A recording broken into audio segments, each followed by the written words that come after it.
Hey, I'm Taylor, and my brain's a mess. If yours is too, welcome. This podcast is for folks who feel overwhelmed, anxious, or just tired of pretending everything's fine. I'm a therapist, but this isn't therapy. It's real talk about being a human. Let's dive in.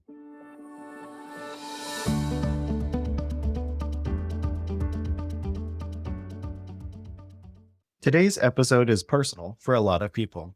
We're talking about ADHD and the workplace, and that awful sinking feeling when you're trying so hard and someone thinks you're lazy, flaky, or not pulling your weight.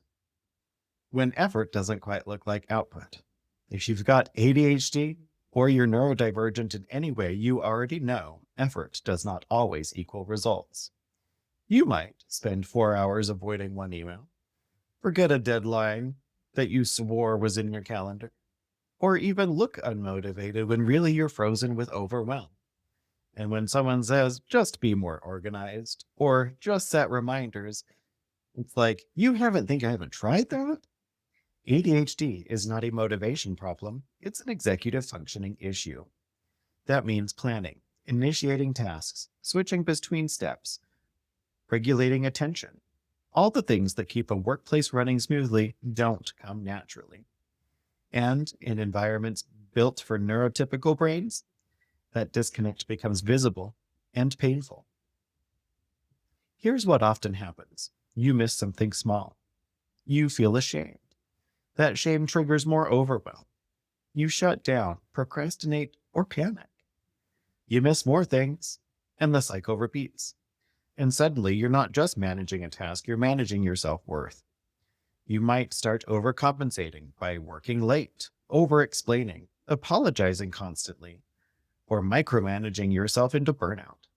And here's the kicker. The more anxious you get, the less effective your executive functioning becomes. It's not laziness, it's a nervous system in survival mode. A lot of environments reward speed, multitasking, and hyper-responsiveness, which can be kryptonite for ADHD brains. Throw in unclear expectations, inconsistent feedback, or a manager who doesn't understand neurodivergence, and it's a recipe for burnout. You might hear things like, "You are not meeting expectations," "We need you to be more proactive," or "You're so smart, why can't you just get it done?" It feels like a character judgment, but it's not your character, it's your wiring. Well, what can you do about it that isn't just try harder? If this is hitting home, you're not broken and you're not alone. Here are a few things that can help shift the dynamic. The first is to translate effort into visibility. If your effort isn't always obvious, try making it visible. This can look like sharing short updates before someone asks, breaking tasks into small wins you can report out, or asking for clarity in writing, not just verbally.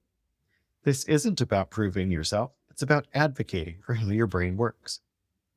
Next is to experiment with tools and without shame. Timers, body doubling, checklists, apps. It's okay to need support. You're not weak for needing structure, you're just neurodivergent. And finally, consider accommodations. If you're in the US, you may qualify for ADA protections.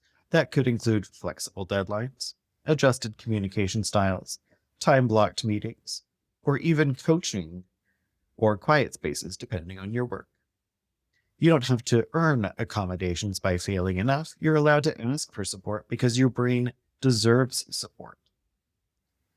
So, if your boss thinks you're lazy, or if you have internalized that label about yourself, let me remind you, you are not lazy. You are working with a brain that struggles in systems that weren't built for you. And that work, figuring out how to show up for yourself, is the opposite of lazy. That's it for today. Thanks for being here. If this episode helped you feel a little more human, share it with someone who gets it. You'll find links to blog posts, the Safe and Sound Protocol, and other stuff I mention at innerhearttherapy.org. Take care of your messy, brilliant brain. I'll catch you next time.